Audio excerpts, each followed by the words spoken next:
I am sitting here in my winter coat, my favorite jacket. I'm also wearing shorts and flip-flops under the table, but I want to demonstrate this scarf that we're going to do a tutorial on today.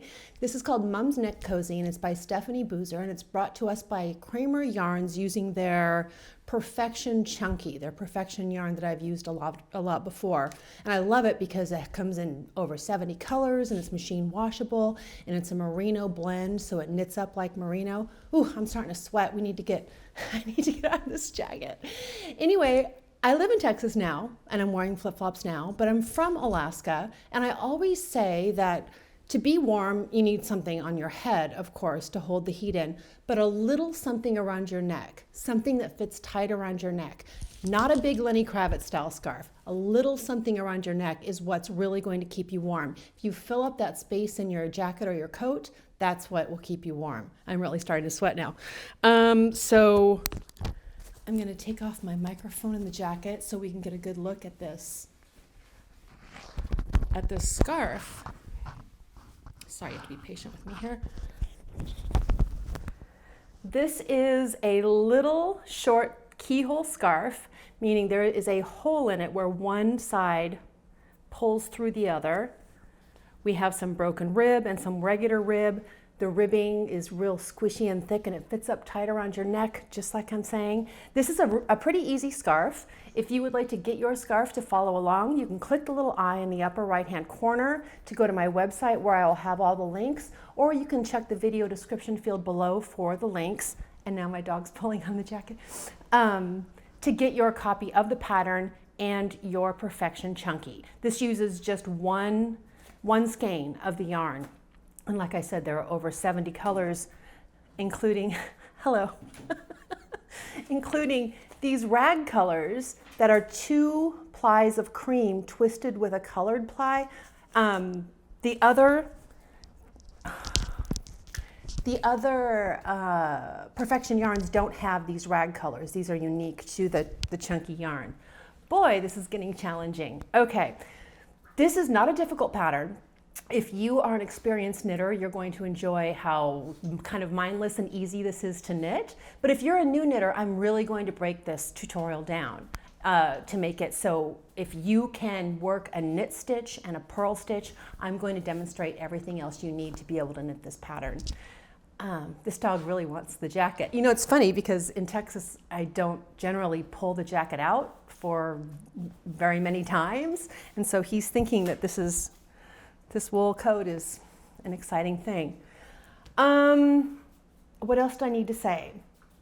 You can get your yarn, your pattern, buy them together, buy them separately. All the links will be in the video description field. I think that's all I need to cover in this section. Next up, I'm really gonna break this down, and that this might seem like too much of a beginner tutorial for someone who's more experienced. But I want to make this knittable for people who don't have a lot of experience with knitting yet.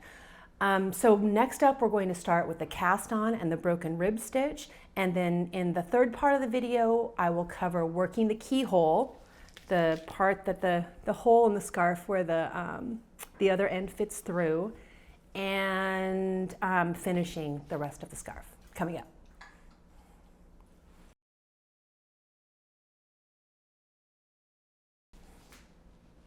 Okay, if you've got your pattern and your yarn, or you're just taking a look and waiting for them to arrive, first thing we're going to get started with is casting on, working tidy rib, and some other things about being able to read your knitting and to make it easier as you work through this, in case you maybe lose track of your row number or something. Anyway, we're going to first get started with a close-up look at the cozy.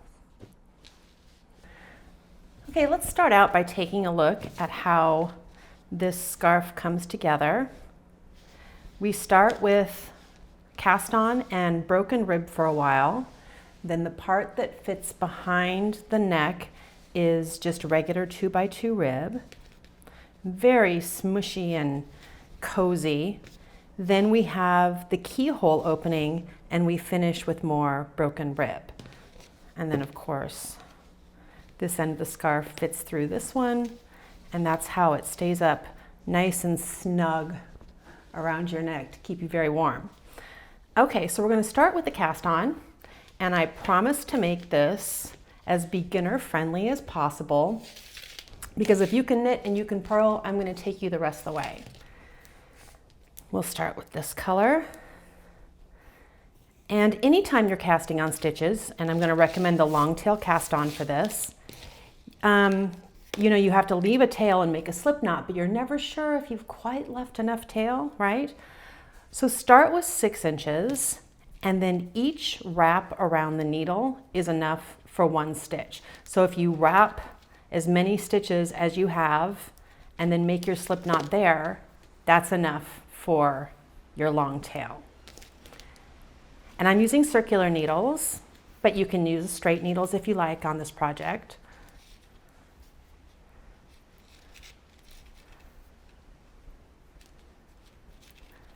I'll give you a link to this cast on, this long tail cast on, if this is new to you. There are different ways to work a long tail cast on, and if you prefer a knitted cast on, that's fine too. I like to work the long tail cast on this way because I feel like I have the best tension control this way.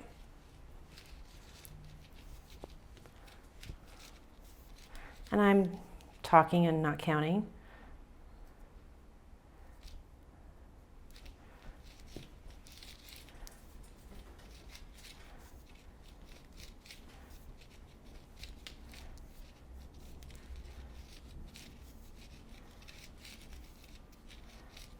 Okay, that should be right.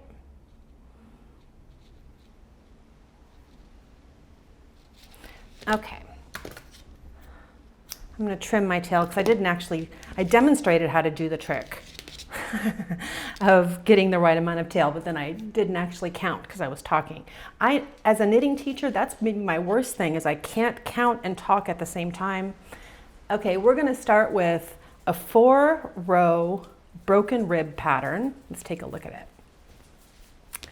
It's 2x2 rib broken up with 2 rows of garter stitch, and it's the same on both sides. Okay, so we're going to start out with knit 2, yarn forward to purl 2, whoops, and I'm pulling that yarn back to tighten up that purl stitch. I'll talk about that more in a minute. Right now I'm just working on getting through this row because the cast on row is always a little stiffer than the rest of the scarf. A little more work, but we'll get through this. But you see that extra movement that I do. We'll talk about it on the next row.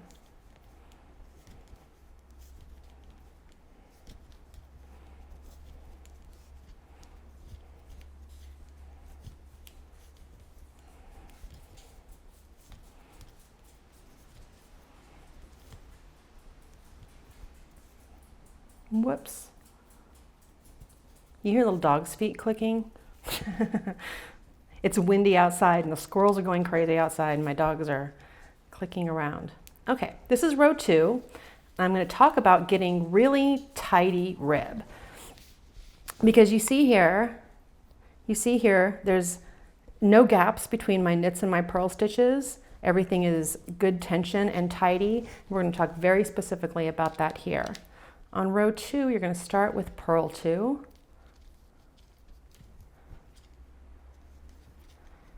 And then yarn back to go into knit 2. And when you yarn forward to purl 1. After you purl that stitch, you see how there's a gap between those 2 stitches? The act of yarning forward to purl that stitch gave it a little more length in the yarn, a little too much yarn really. So after I make that stitch, I pull the yarn to the back and give it a tug. And when you do that, you see how much yarn kind of comes out of that little tug, and that tightens up those 2 stitches so you don't get a gap between the knit and the purl. And the only time I do it is on the first stitch when transitioning from a knit to a purl. Here's my next purl stitch, because I'm going to transition to knit now, but my yarn's already back and there is no drag. So knit 2, yarn forward, purl 1, yarn back, give it a tug, yarn forward, purl 1. And that works whether you're knitting like I knit or you're the kind of person who holds the yarn in the same hand I do, but you wrap like this. You can still do this. Or if you are a continental knitter and you hold the yarn in this hand, don't make me do it. I can do it. It is not my natural way of knitting, and so I think it's annoying for me to watch myself do it because it's awkward for me.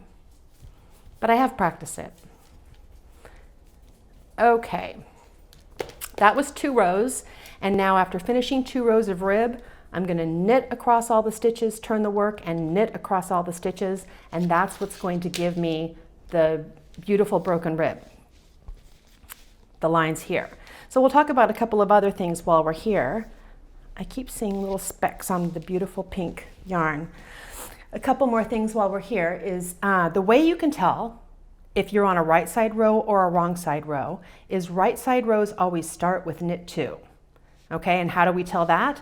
Knit stitches look like V's and purl stitches look like bumps. So knit 2, purl 2, knit 2, purl 2. You start with knit 2 and go into purl 2 on every right side row. So if the first 2 stitches you're seeing are purl 2 and then knit 2, it's always easier to see the knit stitches, right? Because they look like V's. Then you know you're on the wrong side of the work. This will help you keep track if you are not using a row counter, and it's your choice whether you want to use a row counter or not while you're doing this. It's pretty easy to keep track of where you are.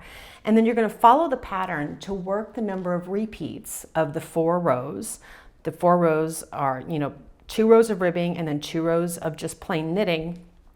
Every time you finish one of those repeats, you'll have a line of garter stitch. So you can just count the repeats that you've done just by counting those lines and not counting individual rows. That's just one of the easy things, one of those easy things that you learn when you've been knitting for a while that just make life a little bit easier. Make your Great British Baking Show watching a little bit easier. So we're going to follow the pattern to finish the broken rib, and then you'll follow the pattern to knit ribbing, and it gives you a number of inches to follow for just plain ribbing. It's what you were doing before, but without the line of garter stitch knit on the right and wrong side. And you'll see that the broken rib actually keeps the ribbing from doing its ribbing thing and kind of scrunching up together. So it's very flat here, and then it's very thick and smushy around the neck here. Okay, I think that's all I had for this section, because the next section gets very exciting when we work the keyhole. And that is it for the first part of the neck cozy. Follow your pattern. Be sure to read all the lines. That's something that's good practice for more difficult patterns you'll come up against. Read every line, follow the pattern, and in the next section we will get started with the keyhole. Coming up.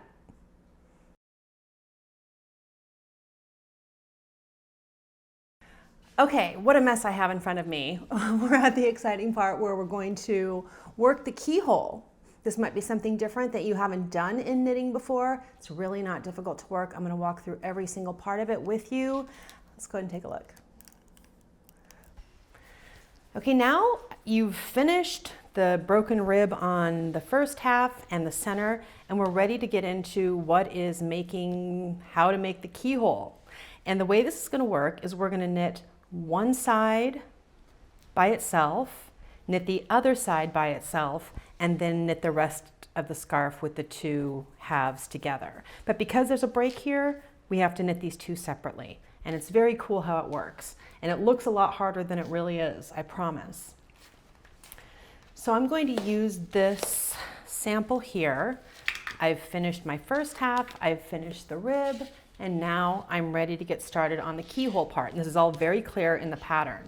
And this This yarn here, this is one of the rag colors. I'm so excited about this because I've used Perfection yarns on so many projects. I've used the DK and the fingering and the sport, but this is the first time I've used the chunky and they have these rag colors. This one's called South Mountain Rag, and it's 2 plies of cream yarn twisted with a ply of the green yarn. And I think it looks so cool, and I think it looks very pretty in this broken rib stitch. Okay, but we're getting ready to start the keyhole here. So I'm starting out just like I have on every other row. I'm going to follow the pattern here and work in ribbing for half the stitches.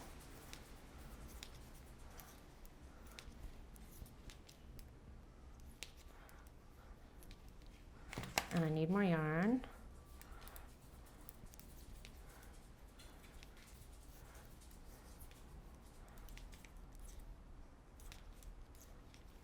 Okay, you'll get to half the stitches and the pattern says in capital letters, turn. And what that means is you don't work all the way across the row. You turn the work and work back the other direction. Now you have a couple of options here. If you're using circular needles, you can just leave the other half of the stitches on the needle. You just don't work them. They're just going to hang out there. Or you can put those last stitches on a piece of scrap yarn or a stitch holder. I'm just going to take a little piece of scrap yarn. Actually, when I knit it, I just left them on the needle because I use circulars. But if you're using straight needles, you might want to do this. I'm going to take the second half of those stitches and just slide them onto this piece of scrap yarn. And they will just safely stay there on that yarn and I can ignore them while I continue on with, also use a piece of scrap yarn that is not the same color. It'll make sense later. And now I turn the work. I'm starting in the middle here and I'm going to work back the other direction to the edge of the work, right? Because these are the only stitches I have on the needle now.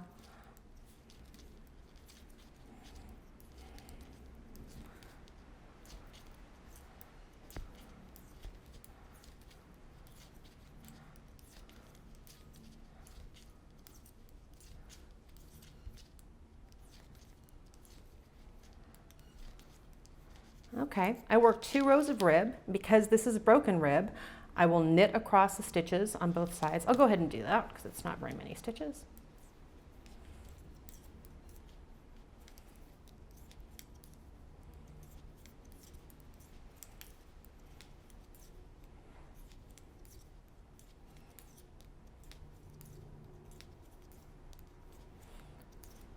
And I'm only to the center of the work, but it is the end of the row here. If you have these other stitches hanging out on the circular, you just ignore them, turn the work, and we're going to knit back across all of these stitches.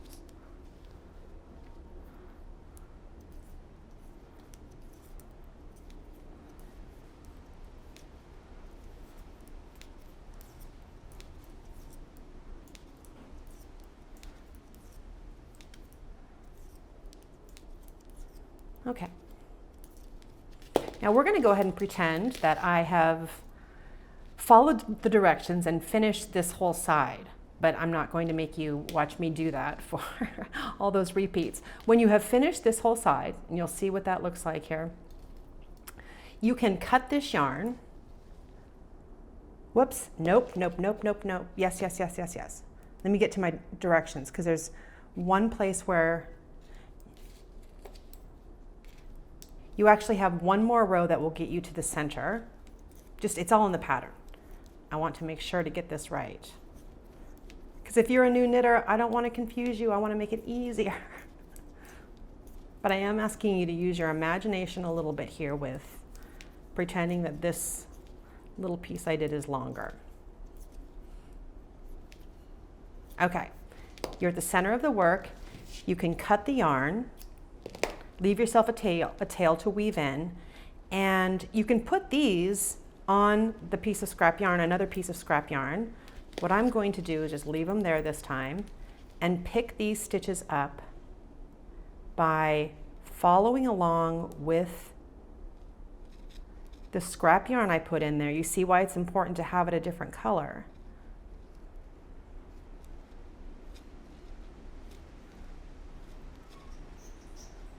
You might be able to hear how windy it is outside.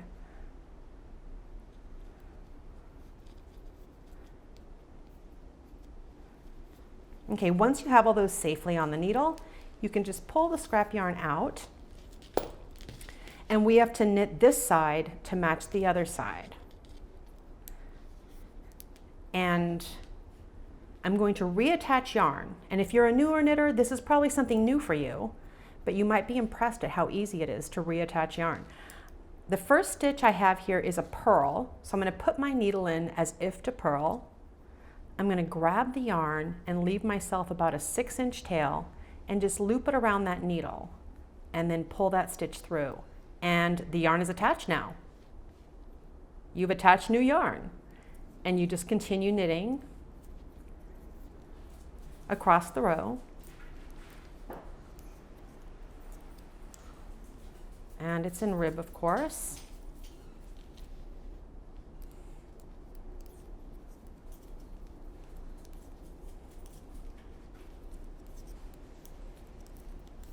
And you'll turn the work to work back across, and you'll knit this whole side up to match the other side, which I didn't finish. And now that I cut that yarn before I was finished, when I go back to finish this scarf, I'm going to have more ends to weave in.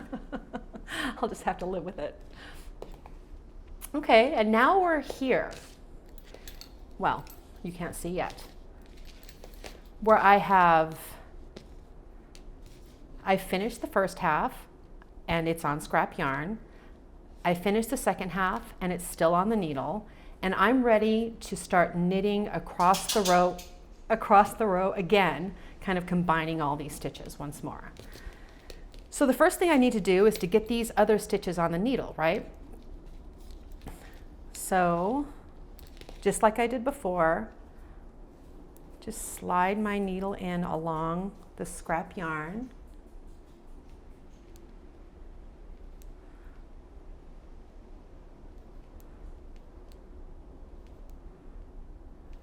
Once they're all on there, I can gently pull out the scrap yarn.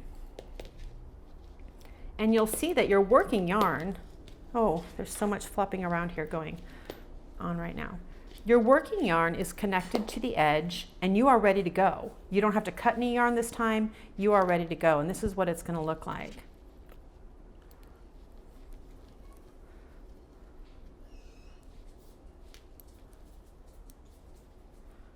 Actually, I think I'm starting with row 2, so I'm starting with purl 2.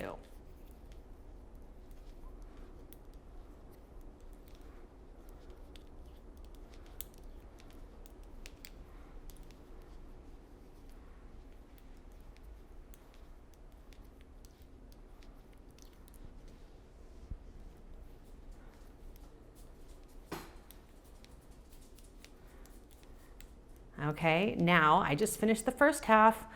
What do I do now? Just keep going. You're going to do one knit stitch. Your last stitch here will be a knit stitch, and the first stitch on the other side will be a knit stitch. So the break is kind of right between those two knit stitches.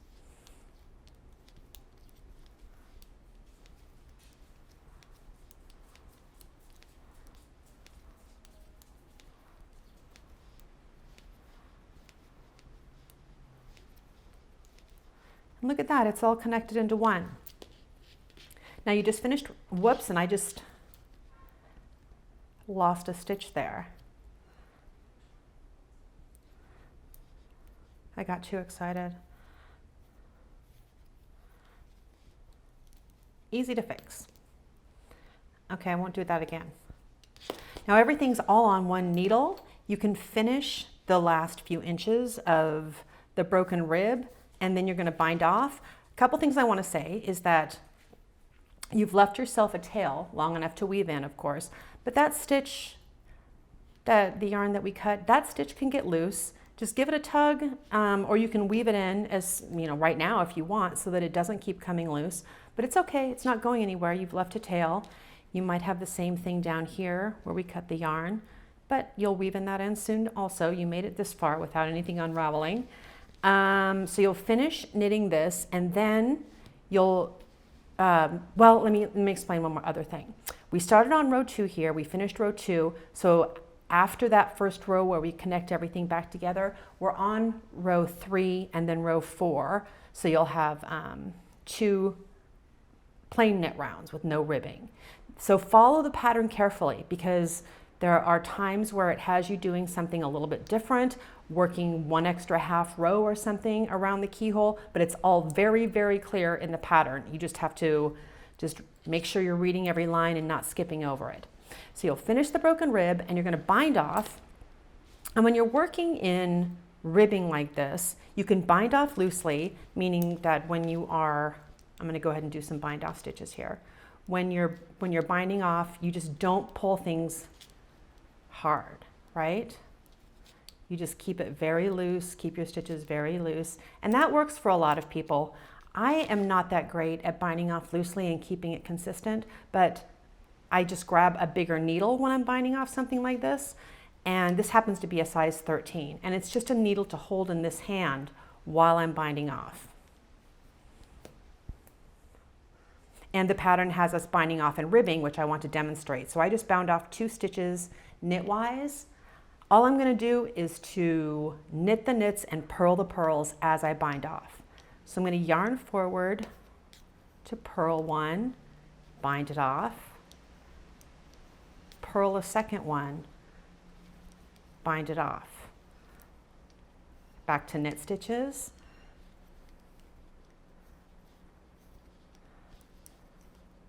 Back to purl stitches. It's not very many stitches, so it goes pretty quickly. But binding off and ribbing, let's take a look. Binding off and ribbing gives us a nice finished edge that matches the rest of the fabric.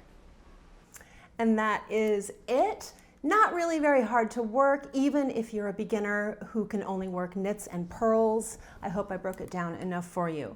Again, if you want to get your pattern and your yarn to follow along, you can click the little eye in the upper right-hand corner. That will take you to my website where I have all the links. Or if you're on a mobile device, I will have all the links in the video description field below. Many thanks to Kramer Yarns for trusting me once again with a tutorial. I love their yarns and I love working with them. I hope you enjoy this pattern. Good luck.